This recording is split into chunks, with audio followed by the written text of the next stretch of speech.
Alhasil, Raden Wijaya berhasil membangun kekuatan dengan tambahan bantuan dari pasukan Kubilai Khan pada 1293 Masehi. Pasukan tersebut lantas digunakan untuk membalaskan dendam runtuhnya kerajaan Singosari dengan menyerbu Jayakatwang. Namun setelah Jayakatwang tumbang, pasukan Kubilai Khan justru diserang oleh Raden Wijaya karena dinilai tidak tunduk dengan kekuasaan Kaisar Mongol.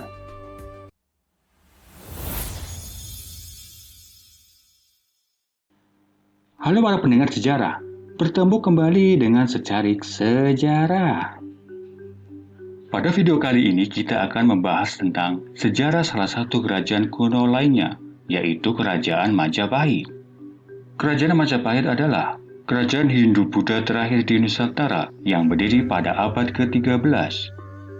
Kerajaan ini pertama kali ditemukan oleh Raden Wijaya yang merupakan cucu dari Raja Singosari.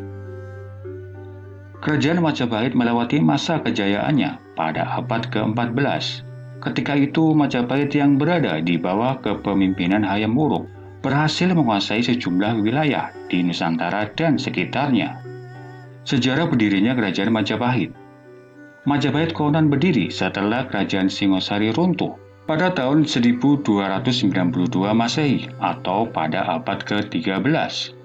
Ketika itu Kerajaan Singosari runtuh setelah terjadinya pemberontakan yang dilakukan oleh Raja Gelang-Gelang Jayakatwang. Kemudian pada saat Kerajaan Singosari berada di ujung tanduk, cucu dari Raja Singosari yaitu Raden Wijaya melarikan diri dan meminta bantuan dari Arya Wiraraja. Dalam pelariannya, Raden Wijaya membuat sebuah desa kecil di hutan daerah Trowulan yang diberi nama Desa Majapahit. Konon, nama Majapahit diambil dari nama buah yang ditemukan di hutan yang bernama Maja. Tetapi buah tersebut diketahui berasa pahit. Seiring berjalannya waktu, Desa Majapahit terus mengalami perkembangan. Bahkan Raden Wijaya berhasil menarik perhatian dari penduduk Tumapel dan Daha. Alhasil, Raden Wijaya berhasil membangun kekuatan dengan tambahan bantuan dari pasukan Kubilai Khan pada 1293 Masehi. Pasukan tersebut lantas digunakan untuk membalaskan dendam runtuhnya kerajaan Singosari dengan menyerbu Jayakatwang. Namun setelah Jayakatwang tumbang, pasukan Kubilai Khan justru diserang oleh Raden Wijaya karena dinilai tidak tunduk dengan kekuasaan Kaisar Mongol. Keberhasilan itu membuat Raden Wijaya memimpin kekuasaan wilayah Jawa dan Majapahit. Ia juga dinobatkan sebagai raja pada tanggal 10 November 1293. Raden Wijaya pun memiliki gelar Kertarajasa Jayawardhana. Hal tersebut pun diyakini menjadi awal mula berdirinya Kerajaan Majapahit. Kerajaan Majapahit lantas mengalami kejayaan ketika berada di bawah pimpinan cucu Raden Wijaya, Hayam Wuruk. Hayam Wuruk diketahui memimpin Kerajaan Majapahit pada periode 1350 Masehi hingga 1389 Masehi. Kepemimpinan Hayam Wuruk saat itu berjaya juga karena ada peran dari Patih Gajah Mada. Ketika itu, Patih Gajah Mada yang diangkat sebagai Patih Amangkubumi bersumpah untuk menyatukan Nusantara.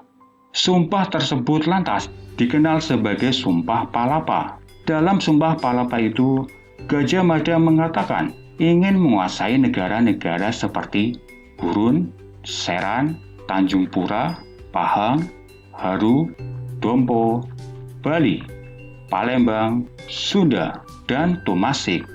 Sumpah tersebut pun menjadi kenyataan, di mana Kerajaan Majapahit berhasil menguasai sejumlah wilayah-wilayah tersebut. Namun, pada akhirnya kejayaan Majapahit runtuh setelah era kepemimpinan Hayam Wuruk. Keruntuhan Majapahit disebut-sebut terjadi karena terjadinya masalah internal. Wikramawardhana yang ditunjuk sebagai penguasa Majapahit setelah Hayam Wuruk dinilai menjadi sosok yang membuat Majapahit runtuh. Pasalnya, saat penunjukan Wikramawardhana menuai banyak kecaman, kemudian diperparah dengan lepasnya daerah kekuasaan Majapahit dan juga terjadinya wabah kelaparan pada 1426 Masehi. Lokasi kerajaan Majapahit. Ada 3 pusat pemerintahan kerajaan Majapahit semasa kejayaannya. Ketiga wilayah itu saat ini berada di Jawa Timur.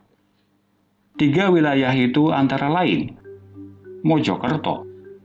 Pusat pemerintahan pertama Majapahit ada di Mojokerto. Ketika itu, Majapahit masih dipimpin oleh Raden Wijaya. Jika ditinjau saat ini, lokasi itu diperkirakan berada di tepi Sungai Brantas. Trowulan. Setelah Mojokerto, pusat pemerintahan Majapahit berpindah ke Trowulan saat dipimpin oleh Raja kedua, yakni Srijaya Negara. Lokasi tersebut saat ini kabarnya berada 12 km dari pusat kota Mojokerto. Daha. Sekarang ini Daha dikenal sebagai Kediri. Daha menjadi pusat pemerintahan kerajaan Majapahit ketiga setelah Trowulan. Wilayah Daha ini diyakini menjadi pusat pemerintahan terakhir dari Majapahit. Pasalnya, masalah internal dari Majapahit terjadi di Daha ini. Siapa tokoh penting di era kerajaan Majapahit? Raden Wijaya. Raden Wijaya tentunya adalah tokoh penting dari kerajaan Majapahit karena ia merupakan pencetus sekaligus pemimpin pertama kerajaan. Jayanegara. Jayanegara merupakan putra dari Raden Wijaya dari Selir yang ditunjuk sebagai raja kedua kerajaan Majapahit. Tribhuwana Tunggadewi. Tribhuwana Tunggadewi adalah raja wanita pertama kerajaan Majapahit. Ia ditunjuk sebagai raja setelah Jayanegara wafat pada 1328 Masehi. Hayam Wuruk.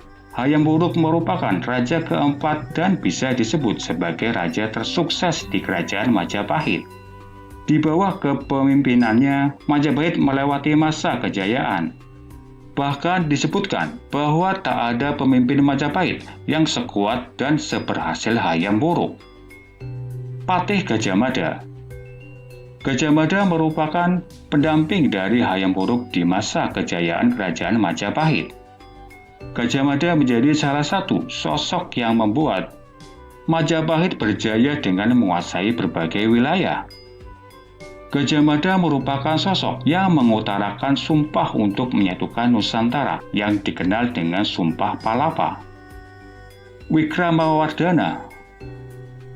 Wikramawardhana kemudian menjadi pemimpin kerajaan Majapahit setelah era kerajaan Hayam Wuruk. Wikramawardhana merupakan suami dari putri Hayam Wuruk, Kusumawardhani. Majapahit pun mulai melemah semenjak kepemimpinan Wikramawardhana. Di masa kepemimpinannya itu terjadi perang yang dikenal sebagai Perang Paregreg, yang merupakan perang saudara antara Majapahit Barat dan Majapahit Timur. Apa saja peninggalan kerajaan Majapahit? Kitab Negara Kertagama. Kitab Negara Kertagama merupakan peninggalan kerajaan Majapahit dalam bentuk karya sastra. Negara Kertagama ditulis oleh Empu Prapanca. Dalam kitab tersebut berisi tentang istilah soal sejarah Majapahit, mulai dari nama raja sampai wilayah kekuasaan kerajaan. Empu Prapanca adalah petinggi agama Buddha di Majapahit. Kitab Negara Kertagama diselesaikan saat usianya sudah senja di sebuah lereng gunung di desa Kamalasana. Kitab Sutasoma. Kitab Sutasoma juga merupakan peninggalan sejarah berupa karya sastra yang ditulis oleh Empu Tantular. Kitab tersebut ditulis dalam bahasa Jawa kuno dengan aksara Bali. Konon kitab Sutasoma merupakan awal mula dari semboyan Bhinneka Tunggal Ika. Candi Panataran. Candi Penataran yang terletak di Desa Penataran, Kecamatan Ngelegok, Kabupaten Blitar, merupakan salah satu situs peninggalan Majapahit. Di halaman Candi Penataran ditemukan prasasti pala yang berisi soal kirab hayam wuruk di Jawa Timur. Candi Tikus. Candi Tikus ditemukan oleh Bupati Mojokerto RAA Kromojoyo pada 1914. Candi Tikus ini merupakan peninggalan dari Majapahit saat dipimpin oleh Hayam Wuruk. Candi ini diperkirakan dulunya digunakan sebagai tempat mandi para raja dan upacara tertentu. Candi Jabung. Candi Jabung berada di Probolinggo, Jawa Timur. Konon bangunan tersebut dulunya pernah dikunjungi oleh Hayam Wuruk dan juga merupakan tempat pemakaman dari seorang keluarga raja yang bernama Bahra Gundal. Gapura Bajang Ratu. Gapura ini terletak di daerah Dukuh Kraton, Desa Temon, Trowulan, Kabupaten Mojokerto, Jawa Timur. Gapura ini diperkirakan ada pada masa pemerintahan Hayam Wuruk pada abad ke-14. Keunikan dari gapura ini adalah memiliki relief Ramayana di sisinya dan relief Sri Tanjung di kakinya.